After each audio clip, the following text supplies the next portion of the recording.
Welcome back to the channel, everybody, and today topic is simple. Magnum rifle cartridges. Are they outdated? Are they overrated? Do they need to go away? Now we're going to jump into a ton of facts, a ton of numbers, everything to help you make that decision. But I want to get a couple of baselines out of the way so you guys don't jump in the comments and absolutely destroy me. Now, number one in that is, am I saying that Magnum cartridges need to just completely be abolished and wiped off the face of the earth? Well, I haven't said anything yet because I haven't given you my opinion. But regardless of what that opinion is, the answer is no. It's not an end-all be-all. Magnum cartridges should not exist. There's a lot of situations where they're valuable. Think about something like Africa, all right? I don't want to go chase a elephant with a 6.5 Creedmoor. That's just not going to work. Same goes for North America, right? You're going after moose, grizzly bear, something like that. I want to be sure I have enough gun. Now I know people have been using this 6.5 in Sweden to take moose for eons and eons, but that doesn't mean it's necessarily the best option. But we're talking overall. You're a basic hunter, mule deer, whitetail, elk, maybe a sheep hunt. Do you need a Magnum cartridge for these types of adventures? Now, the second thing I want to cover is, am I saying run out and replace your 300 Win Mag? Again, haven't said anything, haven't given my opinion, but I'm not telling you to go buy a whole new rifle unless you want to. It's like the key to happiness. No one has ever wandered into a gun store, bought a cool new rifle, and walked out sad. So, if this video helps you buy a new rifle, just know I'm happy for you. So let's dive into it. Magnum centerfire rifle cartridges, what are they? Well, it's difficult. There's no exact thing on what makes a cartridge a Magnum, all right? For the most part, they're just a base cartridge, but a little bit more powerful. So while not apples for apples, just for the sake of comparison, think like a 308, all right? Throws a 30 caliber round a little ways out there, and a 300 Win Mag takes a 30 caliber round and throws it way out there. And mentioning the 300 Win Mag, some ammo creators have really done us a solid and thrown it right in the name. Winchester Magnum. Now, I'm no genius, but I think that's a clue. So in today's world of ultra efficient bullets and ultra efficient round design and everything like that, do Magnums still have their place? Well, I'm gonna let you know a secret with my verdict, and I think the answer is yes, but it's complicated. But before we jump into the nitty gritty for that is giveaway time, all right? We gave away a 1-year Onyx Elite membership, and it goes to this YouTube subscriber right up here. So if that's you, reach out to us in our email, in our bio. We'll get you set up, 1-year Onyx Elite membership.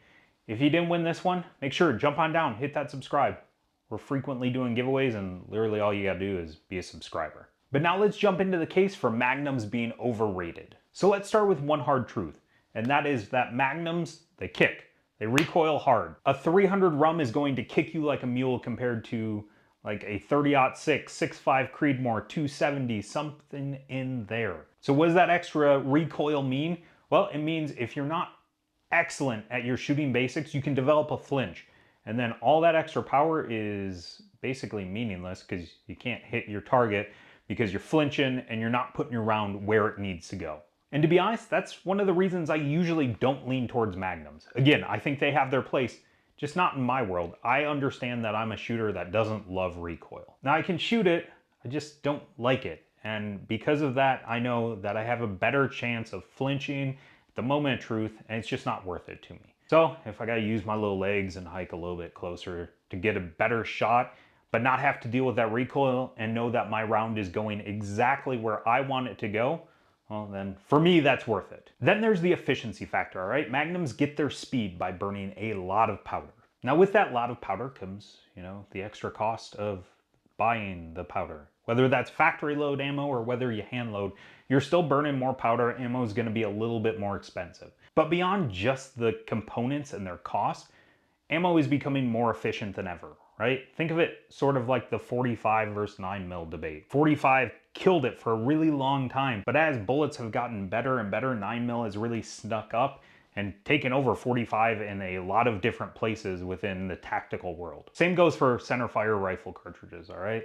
Bullets have gotten better. They can perform better at lower velocity. You still need probably 1,800 feet per second on target to get optimal performance, but bullets are better than ever and they perform better than ever. So you don't need that overkill anymore of smacking an animal with a Magnum to get it done. And I think the last case for Magnum cartridges being overrated is the overkill of them. Now I'm talking about that, I'm talking about the practicality. I don't think most of us are taking 700-yard shots. In fact, I know that because we did a little survey on YouTube, and most of the shots were within 300 yards. So if the average hunter is taking a shot out to 300 yards, there are a ton of different calibers that can get that done on pretty much any of the game we mentioned. So again, I'm going to come back to why am I going to use a higher recoiling, more expensive round if something else can do the exact same thing, because of the range that I shoot at. Now, if you're one of those snipers that can shoot at an animal 1,000 yards away, get your wing calls correct, put it on target, then by all means, again, magnums have their place. I am not a hard no on magnums. They do have a purpose, and we're going to dive into that now. So again, let's pump the brakes on calling them overrated. I think to call them overrated is to ignore the incredible legacy that they have cemented in the shooting world. They have undeniable performance, and to really evaluate that, let's talk about how we actually kill animals, all right? There's a couple of different ways. Obviously, you throw a round out there, it hits the vitals, but it's not like an arrow where it just passes through and it's all just cut on contact and whatever damage can be caused by that. A bullet does a bunch of crazy things to the body. I think the big one is hydrostatic shock, right? Or just shock in general. You shoot an animal with a Magnum and you smack them with that much energy, it can shut the lights off like that through the nervous system. Beyond that, hydrostatic shock, which is still, I guess, a little bit debated, causes widespread internal damage in that cavity. Now that is where the Magnums absolutely kill it. You're putting a ton of energy into that animal. And as long as you have a bullet that's designed to transfer as much of that as possible to the animal, it can have absolutely devastating results. Now beyond that, magnums are typically larger calibers, somewhere in that 284 to 30 caliber range. Now I understand you can get like 6.5 magnums in the 264 range and all that, but I think most of them are at the upper end. And as my bow hunting friends will tell you, the more you can cut into that animal, the more it's going to bleed. And that's typically also how we kill animals, is by just blood loss. So if I can put a bigger hole through the animal, there's going to be more blood loss. Now don't just take it from me. You can go on pretty much any ammo manufacturer's website and they're going to tell you the exact same thing on how their round really does the job. And it's going to be, for the most part, one of those two things. Now this does not count the people that take headshots. You guys are better than me. I don't take headshots, too much of a moving target. But if you have that ability, you can shoot a pretty low caliber and that's lights out like that. And I think beyond that is that legacy that I talked about. And it does a couple of things for you. One, if you have a 7 rem mag, a 300 Win mag, something of that nature, you can go into most gun stores anywhere in the US and find that ammo. Because of how popular it has been for a really long time, those rounds will probably be around for another century at least. You guys are not going to have problems finding it, and for that, it does have some value. But when I'm talking about the legacy, I'm really talking about the innovation that it has brought to the shooting world. Magnum cartridges have been the starting point for a ton of new rounds, a ton of Wildcat rounds. We probably wouldn't have a lot of the cool rounds we have now, 6.5 Creedmoor, 6.5 PRC, the incredibly popular 7 PRC, without those initial magnums. Now I know 6.5 PRC, 7 PRC, they're considered magnums, but they're new to the game. So without their forefathers, probably don't exist. And now we have a new breed of magnum that is absolutely killing it and also making a case for why magnums aren't overrated. And for my last point, I'm gonna pull the old switcheroo on you. I know most of us don't shoot 700 yards, but I think one extra thing in that performance and that overkill that maybe plays to the benefit of the Magnum cartridge is really beyond just the transfer of energy to the animal. It's flatter trajectory. Now we've all been there. Either your rangefinder is off, you hit a rock in front of the animal, don't get the perfect range, or the animal walks uphill a little bit and now you don't know exactly where it is.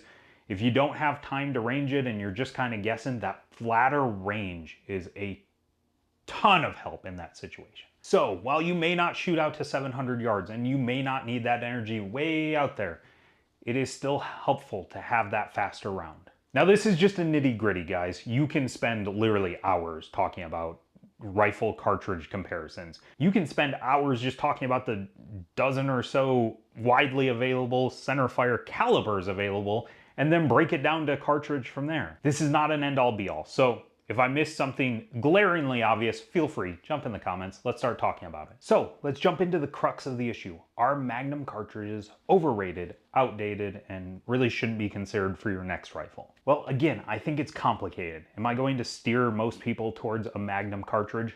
No, I'm probably not. I think for a lot of hunters, it's a little bit of overkill. You don't need that much energy and you're not taking that far shots. And for a lot of people, that lesser recoil is going to do much more for them as hunters than the little bit of extra performance you're going to get. On the other hand, if you're a good shooter, if you have your basics down, you can manage recoil really well, then the performance that you get out of a Magnum, it's really hard to beat. You can take longer shots, you can take bigger game, you can transfer a ton of energy to that animal to make sure your harvest is clean and efficient. And that's really what we're about as hunters. So if you have the ability to do it, I think there's a place for Magnums. Now that's tied 1-1. Where's the tipping point for me to say yes, they still have their place? Well, I think it's the innovation that they've brought, all right? And they'll continue to bring. People make a ton of wildcat calibers and use Magnum cartridges for their base for a new round for a ton of different things. So without these cartridges over here, we don't get some of the innovation that we've seen recently, and I don't want to pass that up. So I think, yes, they do have their place. Now it's your turn. Do you agree? Do you disagree? Jump on down, let me know in the comments. As always, like, subscribe, do all the things YouTube makes us do. But until next time, I'm Matt with Deer and Donuts. Goodbye.